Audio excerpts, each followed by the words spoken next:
Billy Blue Eyes, 1858. Foothills of the Alleghenies. She loved to pit herself against them, young boys her age, to challenge them, outrun them, for she was very swift of foot, not just to take dares, but to make them up and to be the first to act, her youth a leaping fish snapping at life like a succulent fly. There was no slow swim to the surface for her. Racing through the woods behind the hunting lodge that now served as a home for just her and her father, she gloried in outfoxing her new companions, knowing just where to hide, when to spring forth in gleaming triumph, turn and run the other way.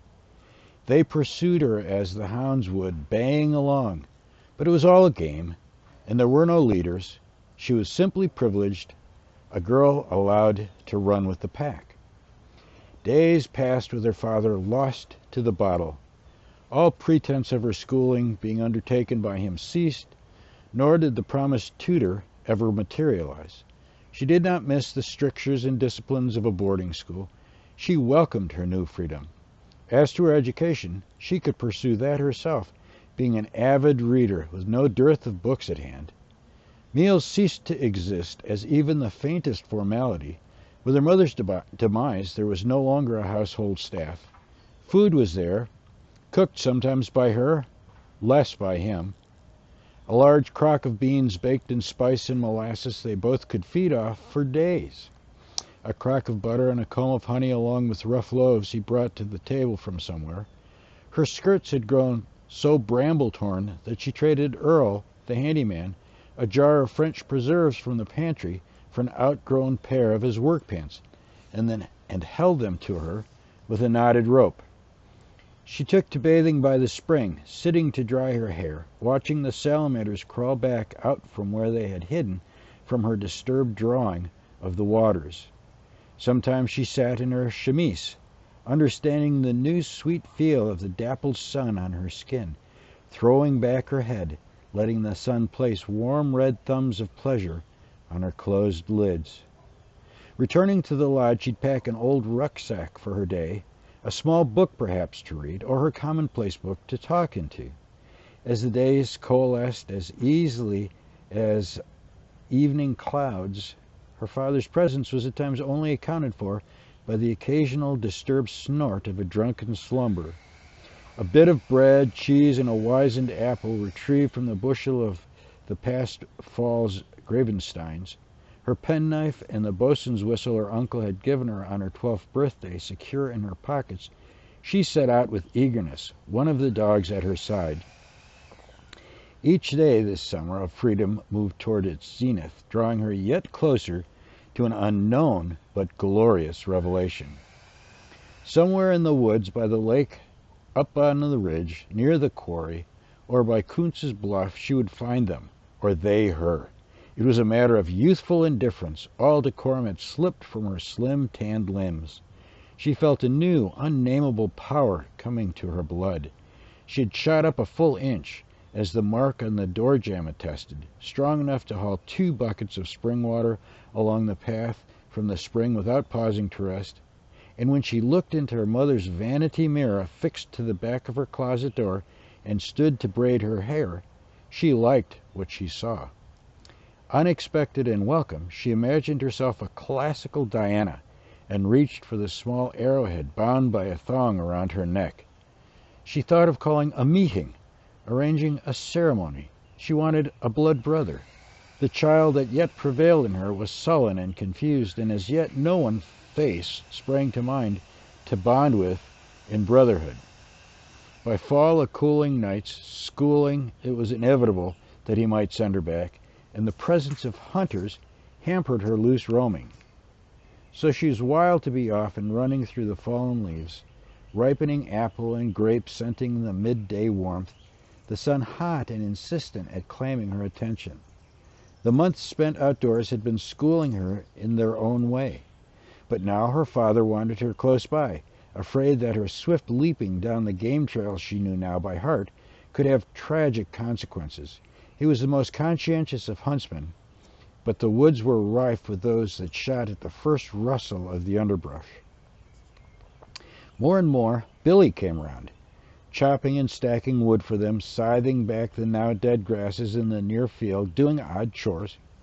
He was perhaps older than her 13 years, but seemed so much younger in his mind. He wasn't really one of her pack. He was slow, and avoided those Quicksilver boys. But she had known him for years before her father had moved them up here, and he was sweet, brought her flowers. When she and Billy first met, his large, sprawling family lived all squeezed together in a tar-paper shack in a small holler close by Laurel Creek. She hadn't known at first that he was different.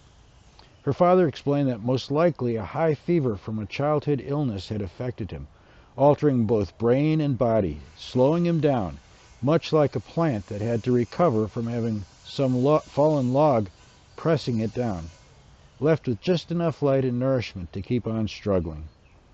Well, with the splendid fall days upon them, Billy took a growth spurt, shedding baby fat and springing up lean and handsome.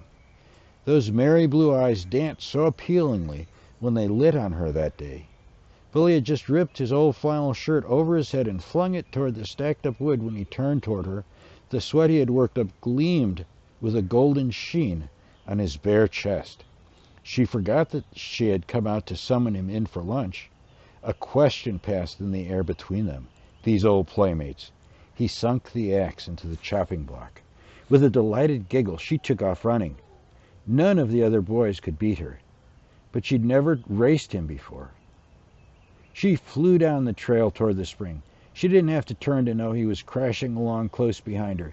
A shortcut to the footbridge across the creek, so low and lazy flowing now that she sprang from one half-submerged rock to the other, wildly grasping a laurel branch to pull herself up the far bank. Where to head? Unerringly, her feet led her down toward the holler where the fallen leaves from the beech trees were thick and redolent of late summer. Once there, she would have won, but where was he? Had he fallen behind? She risked turning to see him swing thrillingly across the other side of the leaf-filled glade on a firm length of wild grapevine. Her lungs felt fit to burst, her left ankle throbbed as though twisted, and her cheeks stung from where a branch had slapped her in such a fury to beat him. Too late she saw him just tumble and roll freely down the hillside. A brilliant maneuver, she thought, then spring to his feet, multicolored leaves in his thick brown curls and clinging to his sweaty limbs. Arms spread wide in victory, white teeth a welcome glitter in his tanned face. He crowed in victorious laughter with a welcoming gaiety. Stumbling, tripping over her own feet, she allowed herself to fall onto his chest, which she then began beating at. Bitter tears burned in her eyes, and defeat was thick and dry in her throat at being bested. He was faster than her. That was maddening to her inflamed spirit.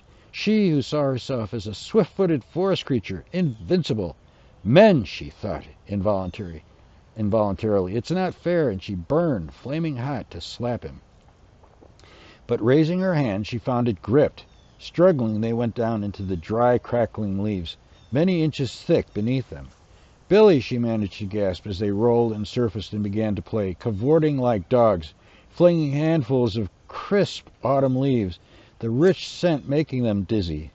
Wrestling and grasping, rolling free, then grabbing hold once more, alive with the warm-scented air and their youth. Suddenly he had her pinned down full length. His body was squirming to hold her there. She was trying to bite as he held both wrists pinned. "You're hurting me. Let go."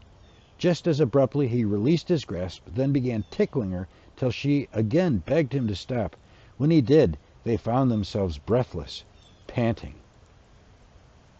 Their eyes met, and everything about her life changed in that moment, both scaring and thrilling her in a way that something newly discovered can. When Billy began to move upon her with a slow pressure, Anna found herself confused with the feeling of response that began to flood her senses. She rolled away, and without brushing the golden leaves from her hair, she ran off.